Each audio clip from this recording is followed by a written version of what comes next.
بسم الله الرحمن الرحيم. نحن نقص عليك أحسن القصص بما أوحينا إليك هذا القرآن وإن كنت من قبله لمن الغافلين. Tregimi I radhës, hoxha dhe prostituteja. Të dashur miq, ne po ju përcjellim një rrëfim të lashtë, një tregim real që ka ndodhur në rrugët e Kairos së Egjiptit diku 100 vite më herët. Aty jetonte një hoxh I nderuar, I cili tërë jetën ja kushtoi mësimit dhe diturisë. Nga kjo botë dinte vetëm shtëpinë e tij, xhamin, rrugën për në fakultet dhe fakultetin ku ai ligjeronte.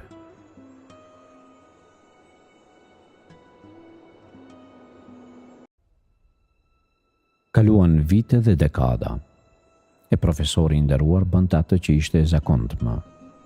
Ecte nëpër rrugët e vjetra të Kairos dhe hynte në oborin e fakultetit. Aty qëndronte tërë ditën dhe në mbrëmje niseshte për në shtëpi. Atë e njihte tërë çarshia dhe të gjithë zejtarët, të cilët dilnin në rrugë e përshëndeteshin. Assalamu alejke, assalamu alejke, gjithë duke I dëshiruar paqë, në mëngjes edhe në akşam. Profesori I nderuar shkonte dhe ktheheshte nga fakulteti gjithë me libra në dorë.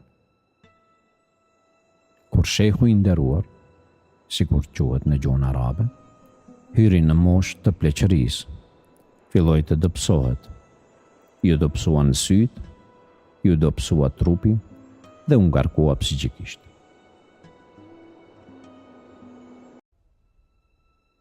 Ai vendoste të vizitojë një mjek, I cili e hetoi se hoxha I nderuar ishte I lodhur psikikisht dhe kishte nevojë për qetësim. O hoxh I dashur, mirë qenke me shëndet.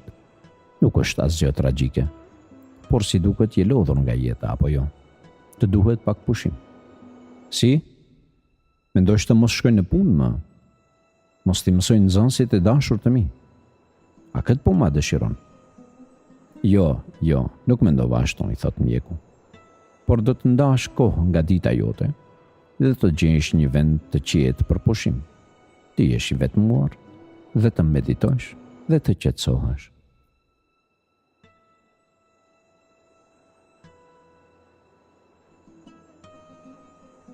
E ku ka ashtu vende? Mjeku ja kthen. Shko afër lumit Nil, në Kornesh. Aty ka gjelbrime, ka ujë dhe ka gjëra të mira për shikim. Merr për vete pak kohë dhe pusho. E po mirë, atëherë po e bëj kështu, tha hoxha I nderuar, I cili u çlirua nga brenga që mos vallë po ja ndalon mësimdhënien. Të nesërmen, aty diku në pasditën e vonshme, e kryen ligjërimin dhe në dalje po ndalon një karrocë me kal.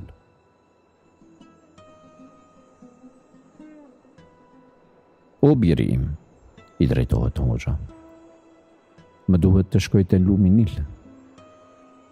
Ku më sakt? E pyet pronari I karrocës. Lumi Nil është I gjatë. Nuk di sakt biri im. Në një vend të mirë ku ka gjelbrim, ku ka ujë dhe ku ka vende të mira për të pushuar. Pronari I karrocës I neverikosur nuk e pyeti fare më ku dhe çka, por I tha hyp.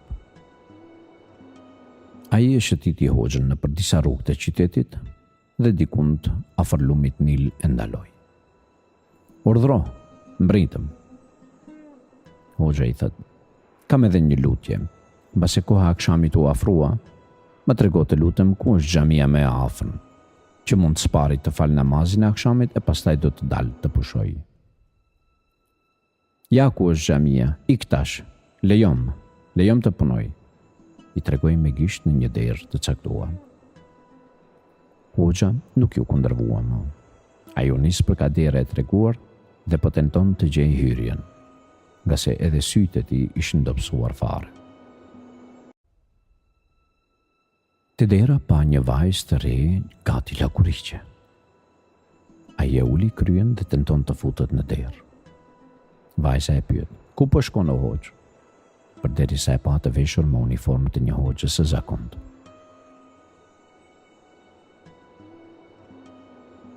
"Oj bia ime, mjeku më tha të dal në breg të lumit Nil për të pushuar ca.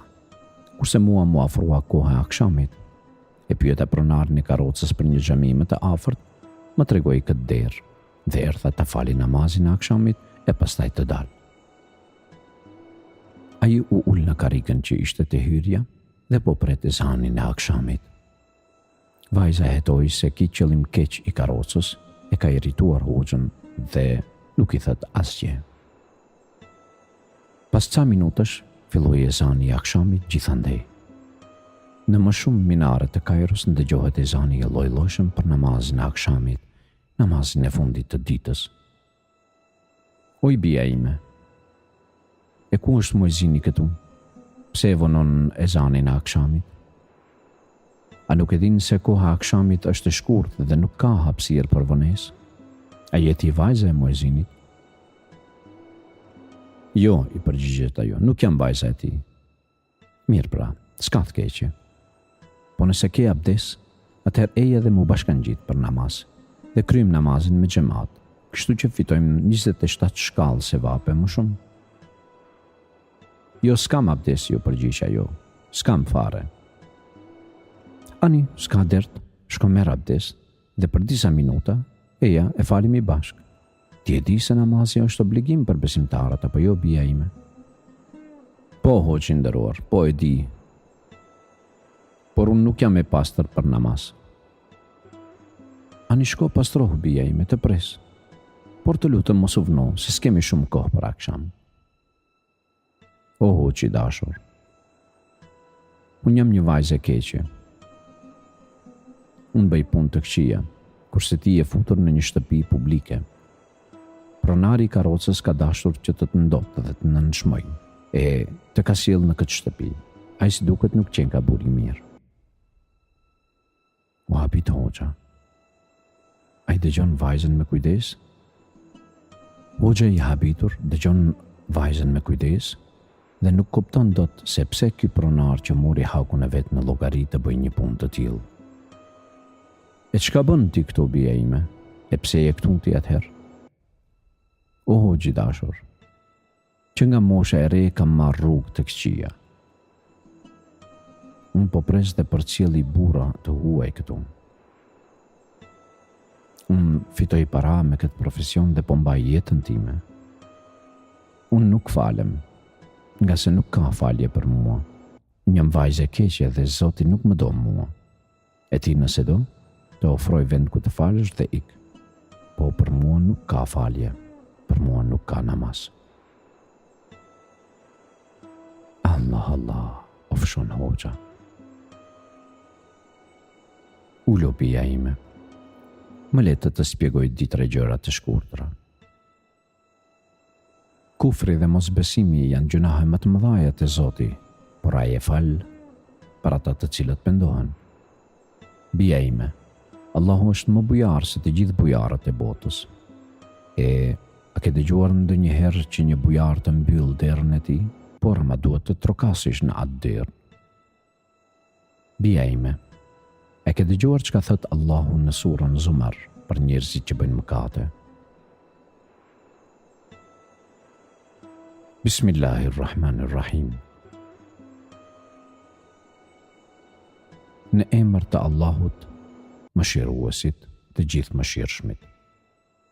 Thuaj: O robërit e mi, të cilët keni ngarkuar me shumë gabime veten tuaj, mos i humbni shpresën ndaj mëshirës së Allahut, sepse Allahu i fal të gjithë mëkatet. Ai është shumë falës dhe është mëshirues. Vajza shpërtheu në lot. Grito vajza ime, qau dhe pastrohu, mbuloje trupin tënd dhe ja të falemi bashkarisht. Por të lutem mos u vëno, se ja po ikin minutat. Nisu tash. Kaloi një kohë, jo edhe aq e gjatë, dhe po zbret një vajzë nga shkallët. nderuar me të bardha, me shami në kokë, me fytyrë të hapur dhe me zemër të penduar. Një vajzë që dallon krejtësisht nga jo e para. Hoxha e thirr ikametin, ezani që lejon faljen me xhamat dhe nis faljen e namazit të akşamit. Vajza lidhet në namaz dhe po ndjek imamin. Ai po lexon ajetet të Kuranit që zbusin zemrën dhe largojnë mëkatet. Vajza kupton, falet dhe i mbush sytë e saj për plot me lot. Me të përfunduarit të namazit, i thot Hoxha, bia ime, merri teshat tua dhe ik nga ky vend i shëmtuar, e ata të dërgoj në një shtëpi të sigurt. Qëndro aty derisa të vijë caktimi i Allahut për martesë. Ndërpriti të gjitha lidhjet në këtë vend dhe me këto njerëz dhe largoju shejtanit. Ajo i mblodhi teshat e saj dhe u nisën me Hoxhën për të shtëpia e grave të pastrehuara në qytetin e Kairos. Ajo u vendos atje, kurse Hoxha kërkonte një djalë të hajrit që do ta martonte këtë vajzë. Kaloi një kohë, jo edhe aq gjatë, i erdhi një djalë i mirë nga një familje e varfër për të martuar vajzën. Hoxha i ftoi të ditë për bisedë dhe ju drejtua dhëndërit. Biri im, të këshilloj për mirësjelljen ndaj kësaj vajzës. Nuk është e lejuar nga Allahu keqtrajtimi i saj. Nusja dhe dhëndri buzëqeshën. Hoxha ishte i kënaqur. Allahu fali lumturi mbi njerëzit e penduar nga thellësia e zemrës. Të nesërmën, Hoxha u kthye në vendin e punës, i pushueshëm dhe i lumtur. Allahu i falt zemrat që pendohen. Allahu i falt njerëzit që nuk humbin shpresën në Zot. Allahu e falt këtë hoxh të mirë. Wassalamu alaikum wa rahmatullah. Projekti nga Xhamia Vil. Përktheu dhe përshtati nga arabishtja Bekim Alimi.